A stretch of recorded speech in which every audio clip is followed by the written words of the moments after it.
In this video, we're going to discuss pretty much everything you need to know about glycolysis. So let's get into it. So glycolysis is a breakdown of glucose all the way down to pyruvate. So we consume glucose, which is a carbohydrate, in the diet. It's a 6-carbon molecule, and then once we have it in our body, we need to break it down. So the first step of glucose breakdown is glucose to glucose 6-phosphate. And there are two enzymes that can be used here.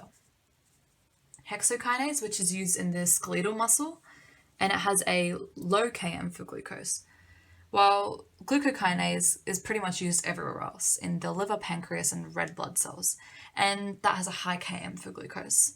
Let's recall what Km means. So a low Km means a high affinity. Hexokinase has a high affinity for glucose. That means it's really good at grabbing onto glucose and can even be used when there is low levels of glucose.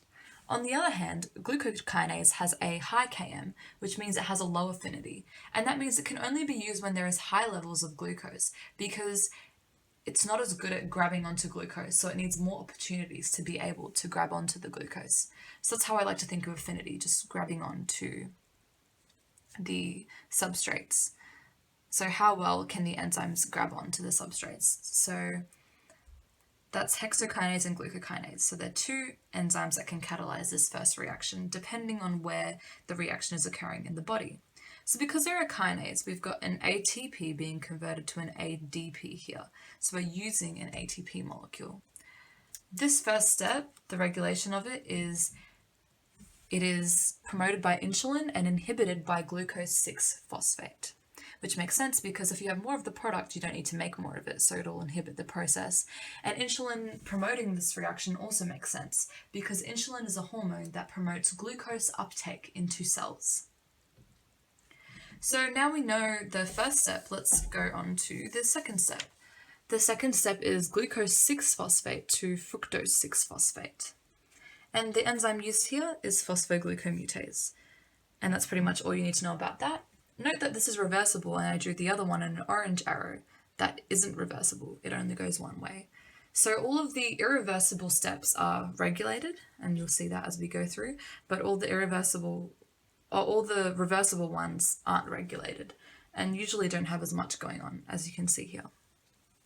So the third step of glycolysis is irreversible, and it is a conversion of fructose 6-phosphate to fructose 1,6-bisphosphate through the enzyme phosphofructokinase, otherwise known as PFK. Since it's a kinase, an ATP is involved and another ATP is used in this reaction.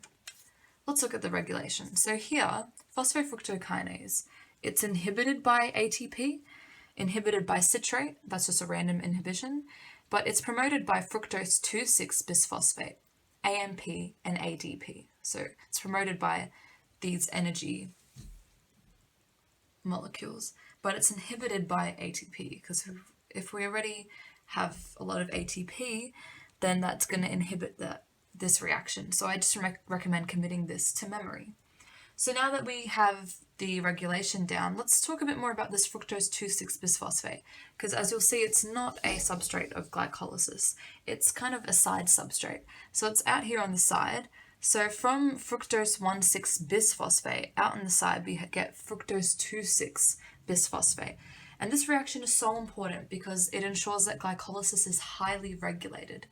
So the enzyme that converts fructose 1,6-bisphosphate to fructose 2,6-bisphosphate is phosphofructokinase 2, or PFK2.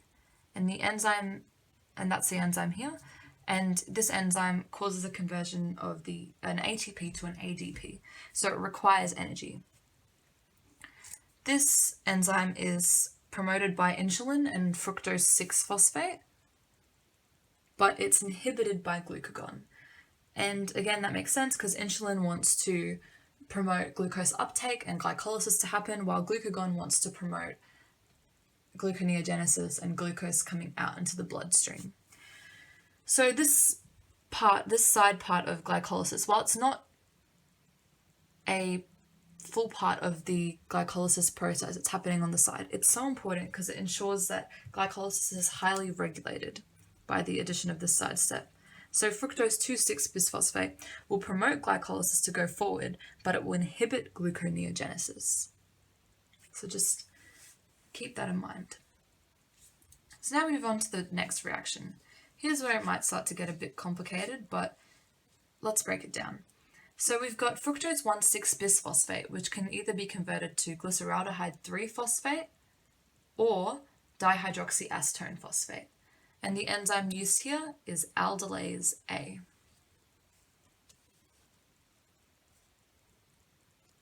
So it gets split into these two 3-carbon molecules. So essentially after this blue dotted line, glycolysis is happening twice. That's how I like to think about it. So we're either going from glucose this way and then coming back and then going down, or we're going this way. And that's why in the end we have 2 pyruvates, because at this point we split into these two 3-carbon molecules, which are isomers of each other. And because they are isomers of each other, they can be converted back to each other, and that's triose phosphate isomerase. And the equilibrium of this reaction usually goes towards the glyceraldehyde 3-phosphate. So that's why the dihydroxyacetone phosphate, also known as DHAP, is written off to the side. In the next step, we have glyceraldehyde 3-phosphate being converted to 1,3-bisphosphoglycerate.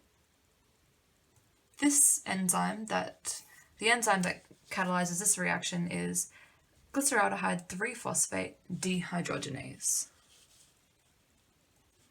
So in this step, an NAD is converted to an NADH and we lose a phosphate. So we lose this phosphate molecule. So this NADH is important because the NADH here can go to the electron transport chain, as you'll see. I'll get a longer arrow to illustrate this. So it goes to the electron transport chain through shuttles, and you can look at my shuttle video to understand a little bit more about that process. So the 2 shuttles that it can go through are the glycerol 3-phosphate shuttle, which produces 30 ATP, or the malate aspartate shuttle, which ultimately produces 32 ATP. And that's why glycolysis is said to produce 30 to 32 ATP, because it depends whether it's happening in the muscle or the liver. So coming back to glycolysis, let's look at this step from 1,3-bisphosphoglycerate to 3-phosphoglycerate. The enzyme used here is phosphoglycerate kinase, and in this process an ADP becomes an ATP. So we produce ATP in this step, which is really important to remember. So when you see kinase, ATP, we're producing ATP in this particular step. Then we have phosphoglycerate mutase.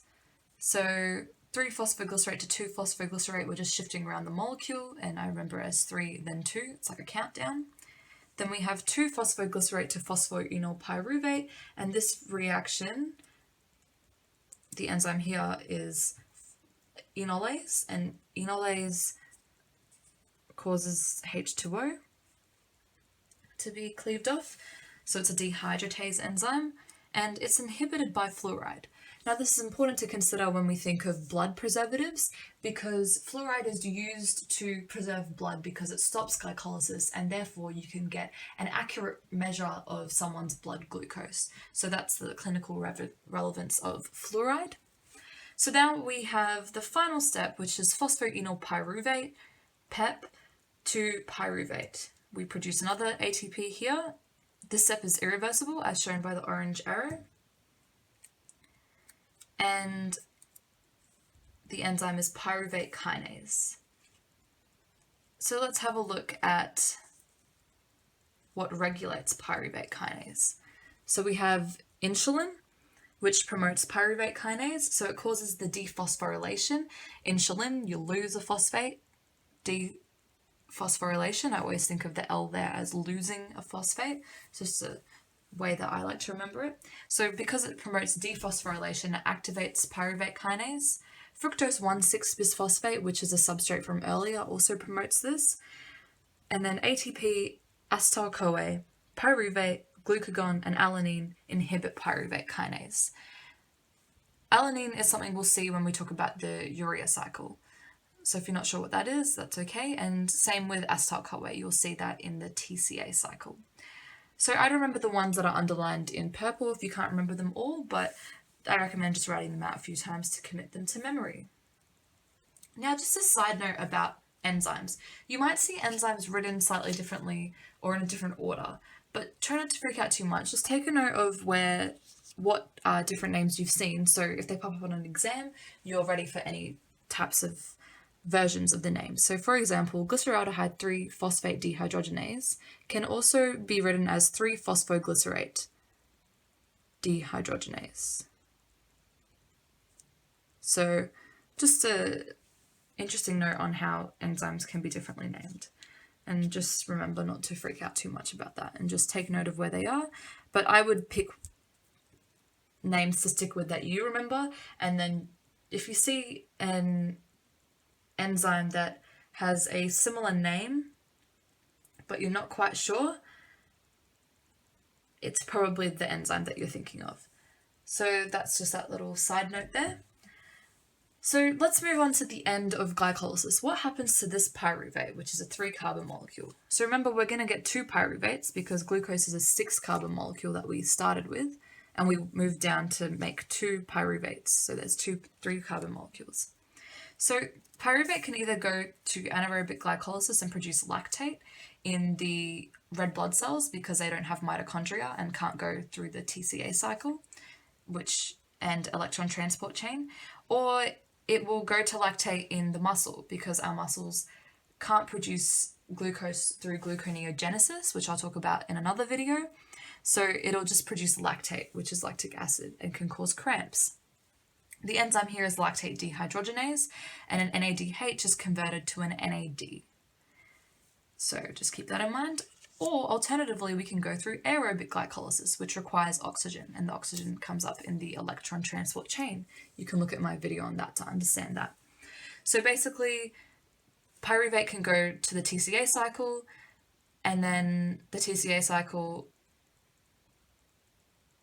will go to the electron transport chain. So products of the TCA cycle will go here, and the ultimate thing is that we're going to make ATP. So that's how glycolysis fits in the grand scheme of things. I'd also like to go through ATP now, since I said that's what this is all about. We're making energy for our cells. So how many ATP are produced by glycolysis? It's a net gain of 2 ATP. Now this confused me to no end when I first was looking at glycolysis. At the start, we needed 2 ATP, but then down here, we produce 2 ATPs for each ATP here, because we've got 1, 2, 3, 4. So we've got 4 ATPs. The reason being is, remember how I said everything after this dotted line essentially happens twice, because we split the 6-carbon molecule glucose into 2 3-carbon molecules. So everything happens twice. So we've got 1, 2, 3, 4 ATPs. So we produced 4 ATPs, but then at the top we used 2 ATPs. So therefore we have a net gain of 2, because 4 take 2 is 2. I like to think of this as I sold something for $4, but I had to invest $2 to make it. So therefore my profit was $2. And that's the same for the amount of ATP here. So now I just want to go through some handy hints of how I remember regulation first up, because this may seem overwhelming.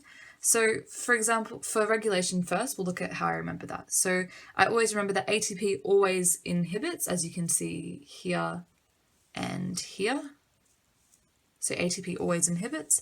Citrate is just a random inhibitor up here. I just remember that it's random, and that kind of helped me remember to put it there because I can't really fit in my mind why that occurs. And it is said in sources that it is just a random inhibition. And then I remember that for the first irreversible enzyme, it's irreversible reaction. The regulation is fructose 2,6-bisphosphate that will promote it. But then in the third irreversible reaction, it's fructose 1,6-bisphosphate. So I think of it as a kind of countdown. So that's how I remember regulation. But now let's look at how I remember the substrates and the enzymes.